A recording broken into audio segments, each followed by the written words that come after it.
Mesdames et messieurs, bonsoir. Dans la crise Iran-États-Unis, c'est l'impasse totale. À Téhéran, M. Bani Sadr, responsable des affaires étrangères, a exclu à nouveau toute possibilité de compromis en vue de la libération des otages, alors qu'aux États-Unis, les chefs d'état-major des trois armées ont tenu une réunion conjointe. Je vous rappelle qu'hier soir, le président Carter avait déclaré à l'adresse de l'ayatollah Khomeini: si vous touchez à un seul des otages encore retenus, cela aura des conséquences d'une extrême gravité. Cette mise en garde a eu un grand retentissement dans le monde entier, mais jusqu'à quel point a-t-elle impressionné les Iraniens? On peut se le demander, car Téhéran vit dans une atmosphère d'exaltation extrême, et pour mieux comprendre ce climat, je vous invite à suivre le reportage de notre envoyé spécial, Philippe Rochon. L'Iran vient d'entrer dans le mois de Moharram, le mois du martyr, de la pénitence et du deuil.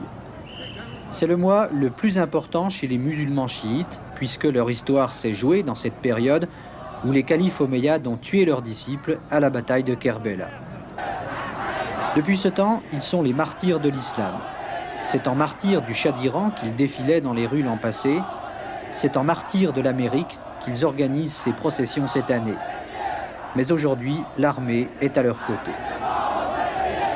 Les otages servent de bouc émissaire.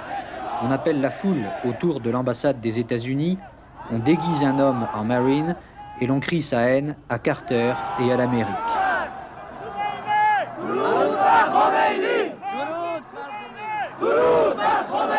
Ici, on s'arrache littéralement des lambeaux de drapeaux américains pour les brûler. L'Iran de l'ayatollah Khomeini a trouvé les responsables de ces malheurs. I wish to hire and to fire American because cet homme dit qu'il veut un procès public pour les espions américains parce que nos rapports avec l'Amérique ne correspondent pas à nos aspirations. Nous ne sommes pas contents de nos relations avec les États-Unis. Nous voulons les rompre. Nous voulons être indépendants. Therefore, we want to be independent. Ces 10 otages, libérés lundi, auront bénéficié de la clémence de l'ayatollah Khomeini. Mais leurs camarades, enfermés dans des chambres séparées ou déjà dispersés dans des prisons de la ville, vont commencer à vivre un interminable procès, celui de la politique américaine. Car dans ce tribunal, c'est tous ces rapports avec les États-Unis que l'Iran entend juger. Et même ceux qui défendent les droits de l'homme en Iran justifient ce procès, car les Américains ont violé ces droits les premiers en accueillant un criminel, le Shah. Lorsque le gouvernement américain a lui donné un visa, a lui donné un droit d'asile, on a violé l'article 14 de Déclaration des droits de l'homme. Et lorsque un gouvernement a violé un principe de droits de l'homme, on ne peut pas attendre le respect d'autres principes de droits de l'homme ou d'autres principes internationaux. Parce que c'est le gouvernement américain qui a fini et qui a renoncé la protection internationale et la protection des principes des droits de l'homme. Dans ce cas, on doit attendre les réactions arbitraires. Voici ceux qui seront les procureurs, les juges et les avocats des otages américains. Ce sont les étudiants islamiques eux-mêmes, conduits par l'ayatollah islam Rouhani. Chaque matin, dans l'ambassade, devenue prison et lieu de pèlerinage, ils font, en bons musulmans, la prière de midi. C'est là que devrait se tenir le tribunal, en public, afin, dit-on, que les Iraniens assistent au procès de l'Amérique à travers ses espions.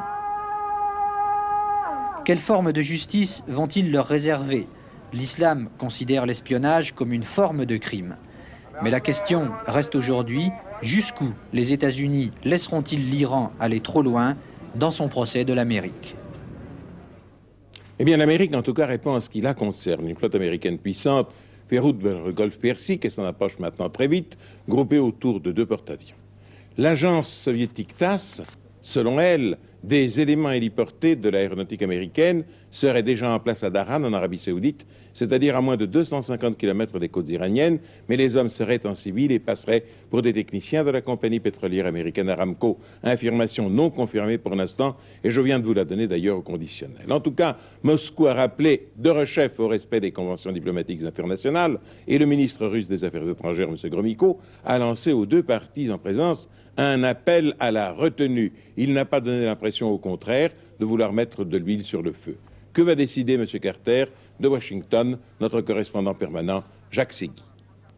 Depuis le sommet de Konnazit, Carter ouvrait pour la première fois les portes de sa retraite champêtre à 100 km de Washington. L'intention est évidente. Par son porte-parole, il a transmis son message le plus virulent depuis qu'il est aux affaires. Aujourd'hui, ce sont les commandants en chef des trois armes qu'il a reçus. Objet officiel de la réunion, le budget militaire. Mais nul n'ignore que le chef de toutes les armées, c'est-à-dire le président, a examiné les différentes hypothèses d'intervention en Iran. En 2 jours, 2 réunions spectaculaires. On ne doit pas douter de la fermeté des intentions américaines, mais on ne doit pas perdre de vue qu'en pleine année électorale, Carter sous-entend « Je suis le leader que vous attendiez ».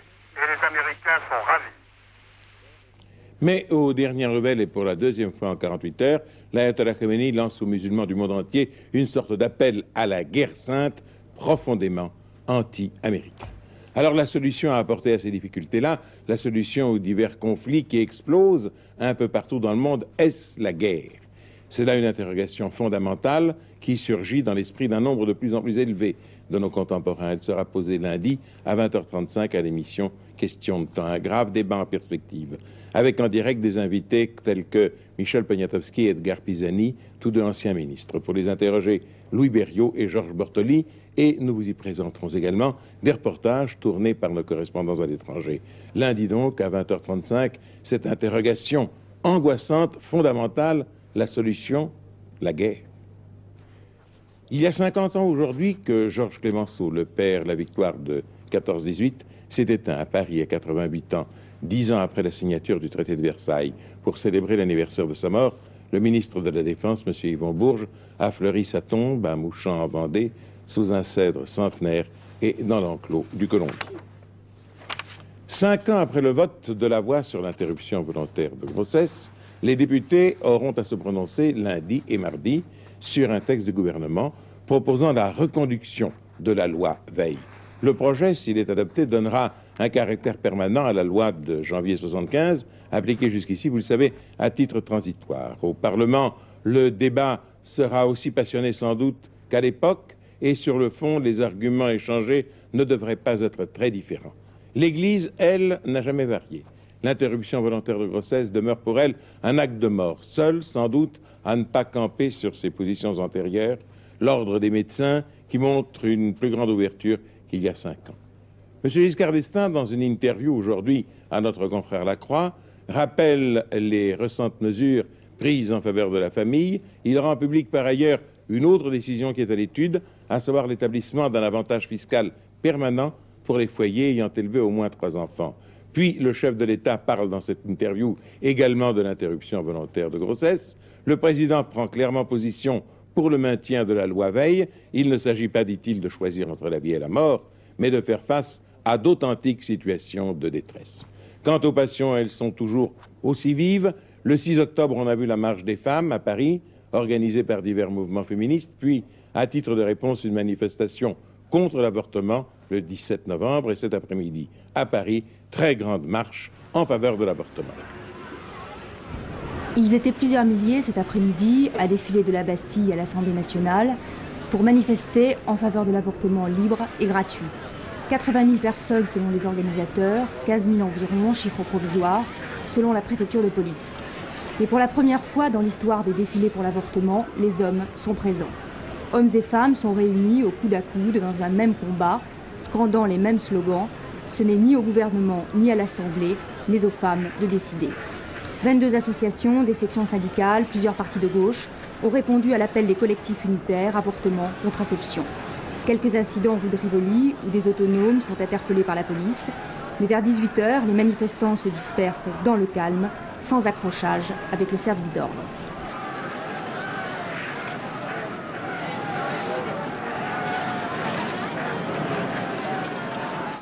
Au Palais de justice de Paris se tient depuis hier le congrès du syndicat de la magistrature, l'un des deux organismes auxquels peuvent adhérer les magistrats, l'autre étant l'Union syndicale des magistrats. Thème des travaux, les juges à la démocratie. Votre compte rendu, Paul Lefebvre. Rappelons-le, Léon, le syndicat de la magistrature rassemble environ un petit quart des 5000 magistrats français et n'a jamais dissimulé ses courants de pensée de gauche. Alors c'est une évidence que de dire non seulement qu'il dérange les conceptions de certains milieux politiques, ce n'est pas très grave, mais également qu'il trouble parfois l'image traditionnelle du magistrat dans l'esprit de l'opinion publique, une image caractérisée, dessinée cet après-midi au Congrès par 3 mots, c'était peut-être une boutade d'ailleurs, sérieux, respectabilité et silence. Il trouble le syndicat et c'est vrai, il choque sans doute plus par ses formules que par ses intentions, n'empêche qu'il n'est pas sans intérêt de réfléchir sur 2 problèmes soulevés entre autres par ces jeunes magistrats, 2 problèmes dont les solutions, quelles qu'elles soient, vont définir la justice de demain. Premier problème, le poids de la raison d'État sur les libertés individuelles, ce n'est pas la première fois que nous en parlons ici, et il n'est pas sûr d'ailleurs que les Français y prêtent une grande attention, jusqu'au moment d'ailleurs où ils sont directement concernés. La sécurité ou l'intérêt général de la société doivent-ils amputer le respect, même parfois douloureux, des droits personnels de chaque individu? Et en exemple, le syndicat de la magistrature cite les manifestations du 23 mars à Paris, les policiers en civil, la procédure de flagrant délit additionnée à la loi anti-casseurs, les témoignages incertains provenant d'une seule source, et le risque finalement pour un manifestant d'être automatiquement soupçonné de violence et de provocation. Deuxième problème, le rôle de la justice face aux séquelles d'une économie en situation de crise. On demande aux magistrats, dit le syndicat de la magistrature, de juger en fonction d'un système judiciaire ancien, fondé sur le critère du travail, de l'emploi. Or, dans un pays où il y a plus d'1 million de chômeurs, comment décider de saisie à arrêt sur le salaire, de paiement forcé, d'expulsion ou des peines de prison, sans trahir la justice et la foi que les citoyens ont en la justice? Fin de citation. Alors il ne faut pas se tromper, un grand nombre de magistrats, syndiqués ou non, se posent ces questions tout en sachant parfaitement que la réponse ne peut venir que du monde politique et de ses équilibres. En attendant, les juges sont obligés chaque jour de chercher la justice et c'est peut-être cette recherche parfois dramatique qui explique les questions et surtout les violences verbales du 12e congrès du syndicat de la magistrature.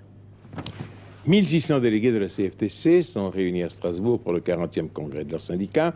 Les dirigeants de la CFTC, en affichant, comme l'on dit, 250 000 adhérents, affirment ne pas être touchés par la crise de renouvellement qui préoccupe aujourd'hui d'autres syndicats. Ils déclarent au contraire progresser de 3% par an. Le thème essentiel des travaux de Strasbourg, c'est la manière dont les syndicalistes peuvent faire face à la situation économique et sociale actuelle. Une analyse de Laurence Graffin.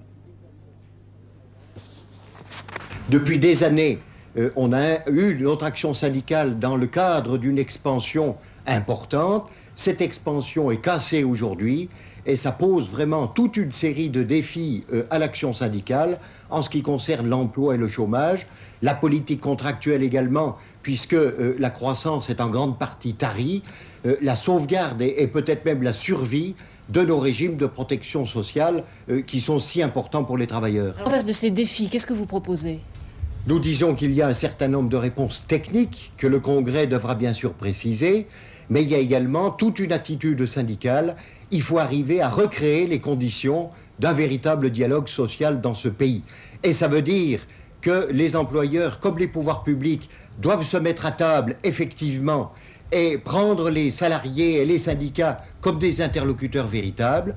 Ça veut dire aussi que les salariés eux-mêmes doivent s'en occuper davantage, car on sait, et c'est grave, qu'il y a une majorité de salariés non syndiqués dans ce pays, et il faut également que le syndicalisme lui-même inspire confiance à ses salariés en présentant vraiment un syndicalisme qui mérite leur confiance.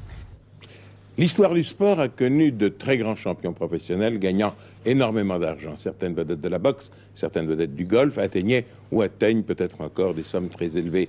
Mais le recordman du monde, toute catégorie, semble bien être le numéro 1 actuel du tennis mondial, le Suédois Björn Borg. On dit que le contrat qu'il a signé hier en Belgique lui rapportera chaque année pendant 5 ans 2 600 000 francs actuels. Au total, sur 5 années, 13 millions actuels, c'est-à-dire 1,3 milliard anciens, et ce pour se servir d'une raquette bien précise. Gérard Holtz et Hervé Dutu ont suivi le champion, non pas hélas pour toucher avec lui ses chèques, mais pour l'accompagner à travers quelques matchs jusqu'à la signature de son contrat. Une petite signature au bas d'un contrat et une grosse somme d'argent en plus sur le compte en banque de Björn Borg, déjà bien rempli. Une sorte de contrat record pour que le champion suédois joue pendant 5 ans avec ses raquettes. La firme belge Donnay lui offre, dit-on, près d'1,5 milliard de centimes. Björn Borg ne se contente pas d'être le meilleur joueur du monde depuis 3 ans. C'est aussi un homme d'affaires avisé qui ne laisse rien au hasard. Et cela, même si son emploi du temps, la semaine dernière, l'a transformé en chasseur de primes. Il a joué à Innsbruck lundi, Lyon mardi, Toulouse jeudi, Bruxelles vendredi. Pour des tournois exhibitions où le tennis est souvent loin d'être digne des champions qui y participent. Hervé Dutu lui a d'ailleurs demandé de s'expliquer à ce sujet.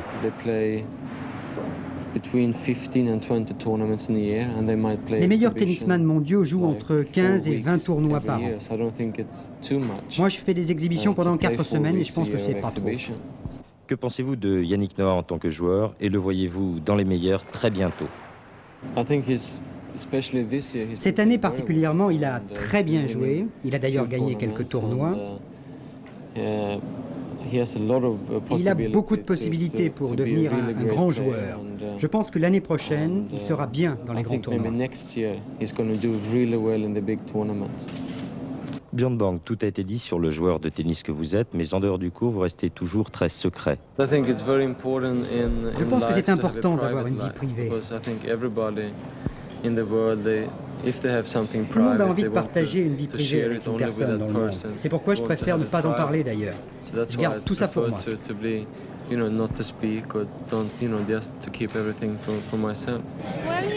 C'est un garçon normal, dit sa fiancée Mariana Simonescu.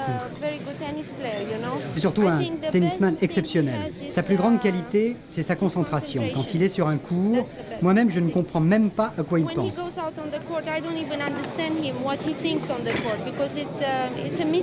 C'est un mystère. Sa concentration est tellement forte. Alors, moi je joue au tennis, je connais le tennis, donc on en parle souvent ensemble. Eh bien quand il gagne un match, nous en parlons. S'il perd, on n'en parle jamais. Mariana Simonescu deviendra Madame Borg le 24 juillet prochain, c'est-à-dire juste après le tournoi de Wimbledon que le numéro 1 mondial espère bien gagner pour la 5e fois consécutive. Entre 2 exhibitions et avant d'aller jouer le fameux Masters début janvier à New York, Björn Borg a donc fait un détour par la Belgique hier pour visiter l'usine de Couvain où sont fabriquées les 300 raquettes qu'il utilise en une année. Une usine où travaillent 520 personnes et où sont fabriquées près de 8000 raquettes par jour. Un petit salut aux spécialistes qui soignent ces outils de travail, une poignée de main et puis Björn Borg a quitté la route, a quitté l'usine plutôt. Sûr, il gagne beaucoup d'argent, m'a dit un employé, mais c'est quand même le premier ouvrier de l'usine. Demain à Auteuil, la réunion commence à 13 h car elle doit se terminer avant la chute du jour, sinon les chevaux ne verraient plus les obstacles. Le tiercé se dispute sur un parcours d'une exceptionnelle difficulté, un steeplechase de 5500 mètres qui portait jusqu'ici le nom de Prix Montgomery et qui sera cette année le grand prix de notre bon confrère Paris Turf. Les terrains étaient lourds ces jours derniers, mais la pluie alterne avec des périodes de froid qui sèchent les pistes. Thierry de Bresse vous donne ses pronostics, mais un nouveau changement de terrain influerait beaucoup sur la manière dont la course se disputera. Oui, mais le temps s'est adouci et demain à Auteuil, les pistes seront seulement collantes. Le spectacle de ce tiercé sera sûrement très passionnant et très beau, car la course s'adresse aux meilleurs chevaux de steeple d'Auteuil. La distance à parcourir sera longue, bien sûr. Ils devront sauter les plus gros obstacles, dont 2 fois la rivière des Tribunes. Tout de suite, je vous présente Tanlas, l'un des favoris de la course. Le voici. C'est un des meilleurs chevaux de steeple à Auteuil, ce cheval. C'est un des meilleurs. C'est l'un des meilleurs. Et ça doit être le meilleur 5 ans. Parce qu'il a que 5 ans, hein, lui. C'est un tout jeune. Hein. Oui. Il aura 69,5 kg dimanche. Oui. Est-ce qu'il porte bien le poids? Très bien. D'ailleurs, il a couru déjà avec 69,5 contre les vieux chevaux. On leur a donné du poids à tous. Alors, dans quelle forme est-il actuellement? Là, eh bien, il revient. Il n'est pas en plein boum, mais enfin, il est bien. Et je le vois dans les 3 premiers. La course sera dure et je ne serais pas étonné que les favoris soient battus par un outsider. Aussi, je prends le risque de placer 2 Ceris en tête de ma sélection. C'est une course qu'elle a déjà gagnée en 1975 et sur sa forme du moment, elle a encore son mot à dire. Ensuite, Sambristan, que tout le monde considère comme un phénomène. Et puis Tanlas, qui est une valeur sûre dans cette spécialité. Bikina est tombée lors de sa dernière course, mais cela n'enlève rien à ses qualités. Elle peut disputer l'arrivée. Le Clos Laurent avait terminé 3e de Sambristan. Malgré cela, il n'est pas trop pénalisé puisqu'il ne porte que 63 kg. Farlight 2 est un demi-cent tout à fait digne de participer à cette grande course. Excellent sauteur, il n'est jamais ridicule quand il affronte les pur sang. Missière est la fille de Hier 3 qui gagna 3 fois le Grand Steeplechase. Et pour finir, Equatae qui vient de faire une très bonne course de rentrée. C'est un cheval à suivre. Ils porteront les numéros suivants, 14, 1, 2, 7, 11, 4, 8 et 12. Ballon rond, la Tchécoslovaquie que l'on avait joué l'autre jour contre la France a battu aujourd'hui le Luxembourg et elle se qualifie donc pour la phase finale de la Coupe d'Europe des Nations. Ballon ovale, depuis 42 ans les rugbymen anglais essayent de battre les Néo-Zélandais, les tout noirs, les All Blacks comme on les appelle, mais sans y parvenir. Et cet après-midi, à Twickenham, la tradition a été respectée, les Néo-Zélandais ont gagné. Vous êtes nombreux d'ailleurs à avoir vu ce match en direct, je pense, mais les Anglais se sont battus comme de beaux diables et n'ont succombé que d'un seul petit point. Serge Richez. Premier match international de l'équipe d'Angleterre et premières images de l'édition 1979-1980 d'un essai, le seul hélas que les Anglais soient capables de réussir. Son titre, faisons simple, nous proposons de la condition absurde du joueur de rugby anglais. Quoi de plus absurde en effet au rugby que de conquérir constamment le ballon et de ne jamais parvenir à marquer des essais. Les raisons de ce triste paradoxe, la faiblesse chronique des trois quarts anglais. Une faiblesse technique, mauvaise circulation de balles, mais aussi tactique. Cosworth, Bond. L'attaque meurt au premier trois quarts centre. Enfin, le très impressionnant manque d'inspiration du demi d'ouverture anglais. C'était le 17e demi d'ouverture essayé par les Anglais depuis 6 ans. Il s'appelle Cosworth.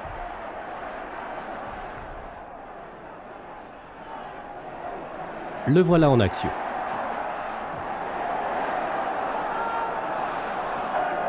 Il attend la balle et il attendra certainement longtemps sa deuxième sélection.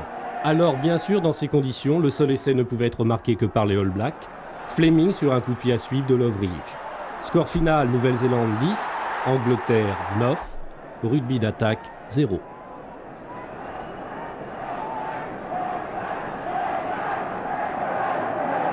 Saviez-vous que la poupée française était considérée par les collectionneurs du monde entier comme la plus belle du monde? Des musées de poupées françaises existent ainsi à Londres, à Édimbourg, à Nuremberg, et l'un des plus beaux musées est au Japon. Une poupée de collection du 19e siècle vaut entre 1500 et 40 000 francs, figurez-vous. Récemment, une poupée dans la fleur de l'âge, elle avait 97 ans, a été adjugée à plus de 60 000 francs. Or, en France, s'il y a 100 000 collectionneurs, il n'y a pas de véritable musée. Pourtant, depuis un mois, les amoureux des petites filles de porcelaine peuvent aller au jardin d'acclimatation au Bois de Boulogne à Paris. Et là, dans une maison construite à l'échelle d'enfants de 6 à 7 ans, vivent 23 petites filles modèles. Ce sont des images de Jean-Louis Bousset.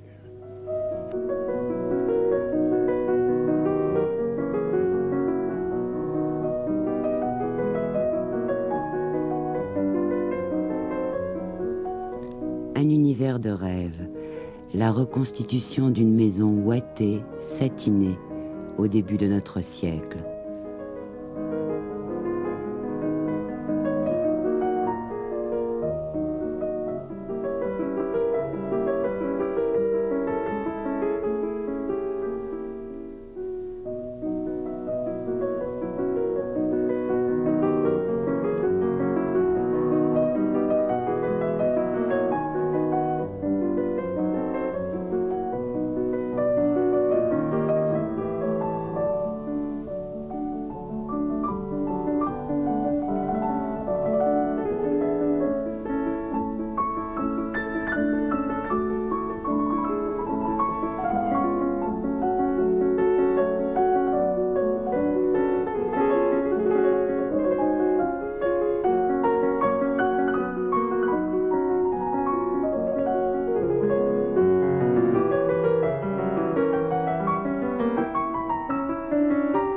Ces petites filles n'ont pas grandi, entre 60 et 80 cm.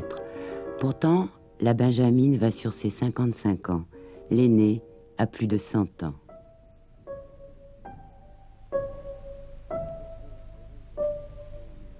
Leurs objets usuels datent de la même époque.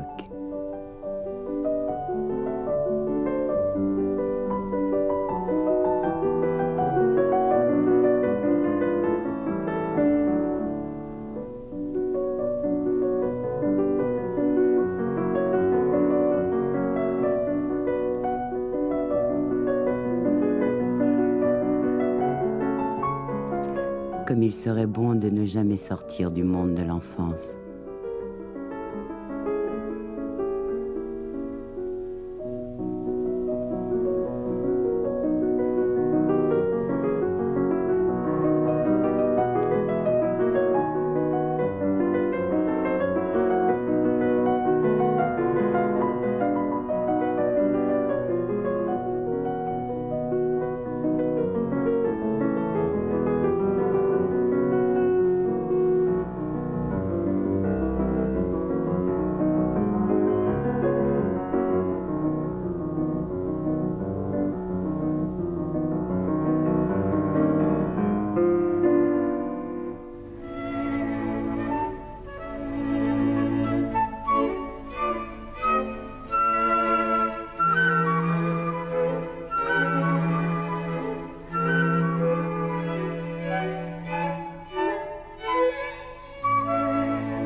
Un court instant, c'est bon de rêver.